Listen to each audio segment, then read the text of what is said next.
Sige ba? Ayan, good day mga boss. Ayan.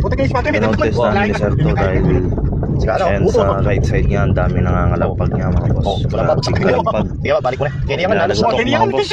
Parang hiwalay na yung ano. Parang babagsak ng gulong mga boss. Sobrang lakas na lagatok. Ayan, pakinggan nyo mga boss. Ayan, at dito mga boss, yan, nilipter ko na dito at chineck up na. Ito yung nakita ko mga boss.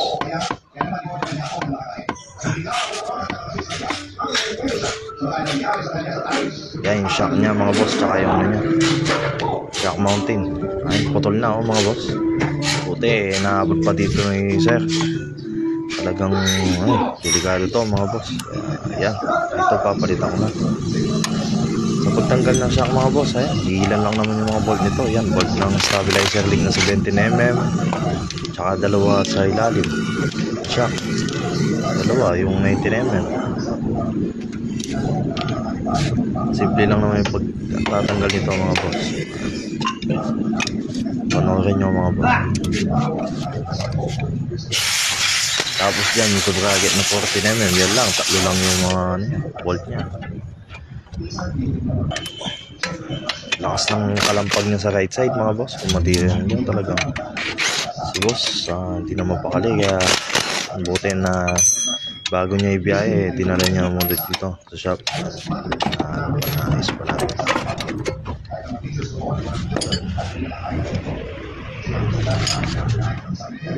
Ayan, at dito mga boss, natanggal ko na. Ayan, kung makikita nyo yung shock ng shock mounting mga boss, sumabog na yung bearing niya. Ayan. Kaya dito yan, tatanggalin ko rin yung shock niya mga boss. Gamit na ngayon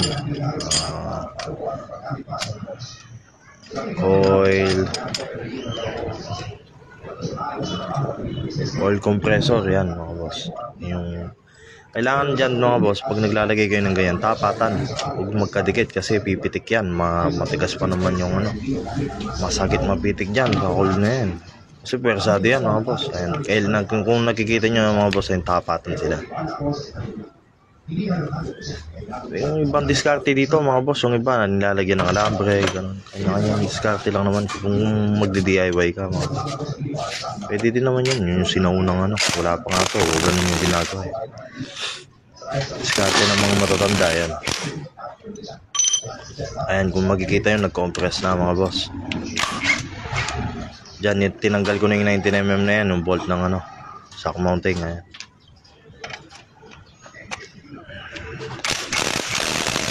Diyan, dahil matigas pa ng konti, ayan, pinipak pa yan. Ayan, kung magkita nyo, gumulaw na mga boss, yan, pwede na yan. Pwede nyo nang tanggalin. Simple lang naman yung pagtanggal nito mga boss. Ayan. Sa pag-test naman ng shock mga boss, shock absorber, ito ganyan yan. Minsan kahit hindi magtagas mga boss, yan, kamukha niyan, hindi na bumabalik. Yan yung mga indikasyon na mahina na mga boss mo siya. Tsaka yung sobrang tigas, yung hindi mo na mababa. Tsaka yan, kung mapapansin nyo yun, may naglalagotok.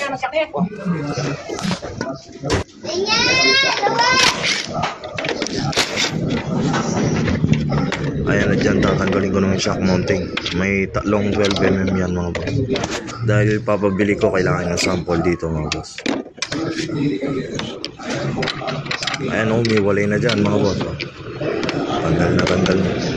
Ito kasama dapat sa shock to, kaso wala, bumigay na, sa katagalan na rin mga boss.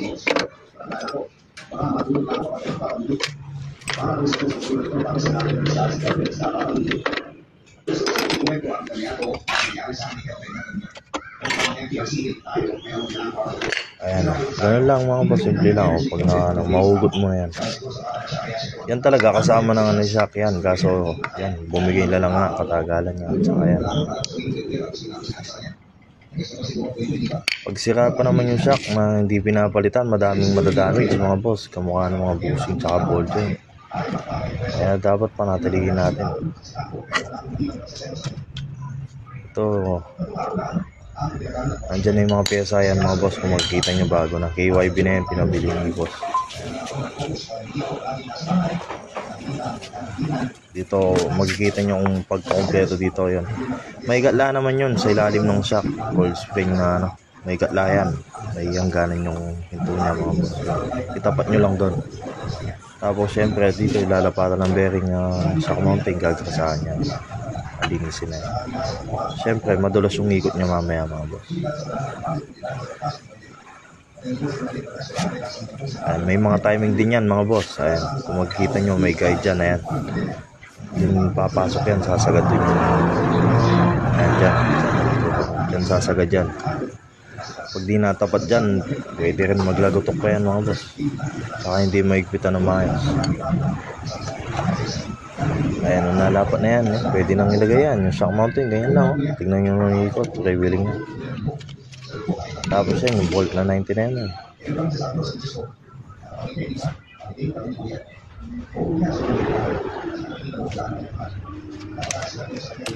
Opo, marami may ganyan.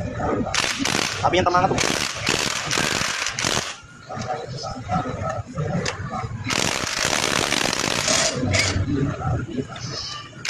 Dito syempre mga boss, bago nyo tanggalin yan, make sure nyo muna na maigpit na yung 19mm sa gitna mga boss. Ayan, kung makita nyo yung pre-wheeling na yan, ganda na lang ikot. At kung paano yung tinanggal mga boss, ganun din yung pagbabalik. Ganun kahirap to. Diskarte dito mga boss, unan nyo munang ilapat ko sa taas. Kung nalagay nyo na yan, kahit hindi nyo nahawakan sana, magagalaw-galaw nyo siya. Yung tatlong 12mm sa taas, yun yung munang ilagay nyo muna.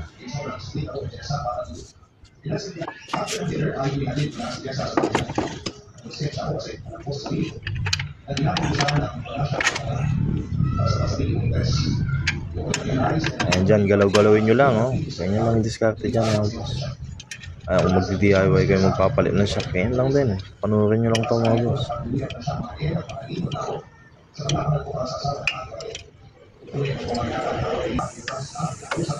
Yan lang naman yung mga bolt nyan Tapos yan, pwede nang ilagay yan yung stabilizer link. Ganyan lang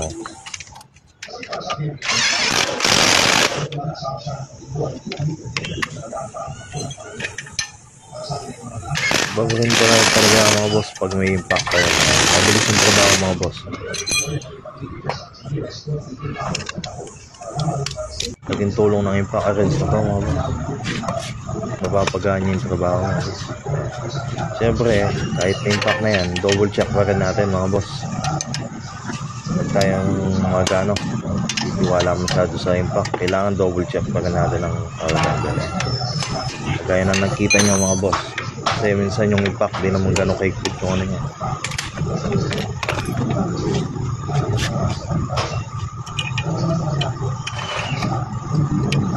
Dyan yan, yung bracket lang na 14mm dyan. Hindi mo naman mayulma na maayos yun kung di tama yan mga boss. Kaya lang yan. Tapos lagay mo na yung bolt. Okay? Simple lang yan.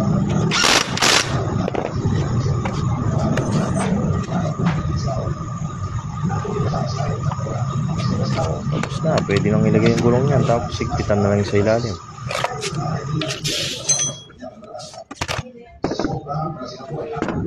Dito kay boss pinapaipon ko na yung para sa kabila kasi kailangan talaga to pag nagpapalit dalawa nagmamadali lang yung customer dito kaya yan isa na muna yung pinabili niya. Tsaka medyo kapos po sa budget kaya babalik na lang daw yung isa. Yung indikasyon na sira yung shock, lalagotok din to. Tsaka pag may nanay shock mo, yun nga, madaming madadamay. Ano yung mga bushing tsaka ball joints mga boss yan. Dyan na ako sa shock mounting. Ayan, tatlong 12mm na yan gamit ng power handle yan. Saktong higpit lang yan mga boss, hindi yung overtight na overtight. Baka malaw thread pa yan.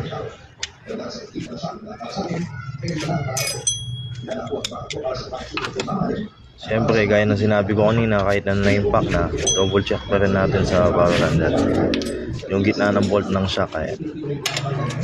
At huwag kakalimutan yung cap mga bolt. Takip ng shock mounting. At dito, siyempre, wala nang iba kundi load test pa natin yung gulong. Huwag kakalimutan din yan. Laging kadikit na yan yung pagka-double check mga bolt.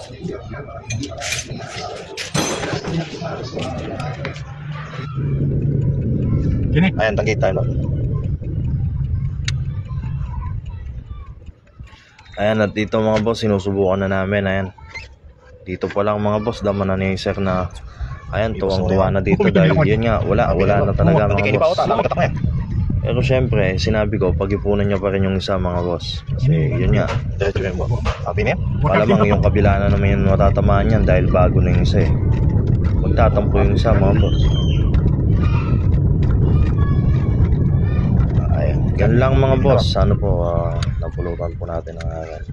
Ito naman, para hindi naman sa mga veterans ng mekaniko, alam nyo na to mga boss. Para sa mga bago. Palipunan mo na naman ang kabila. Oo. Baka ito may Baka pala ulan eh. Matuto. Tsaka sa Yan, mga ito, customer na gusto mag-DIY mga boss. Magkano may ikuha yung Ayan po, ganun lang po mga boss. Share lang po.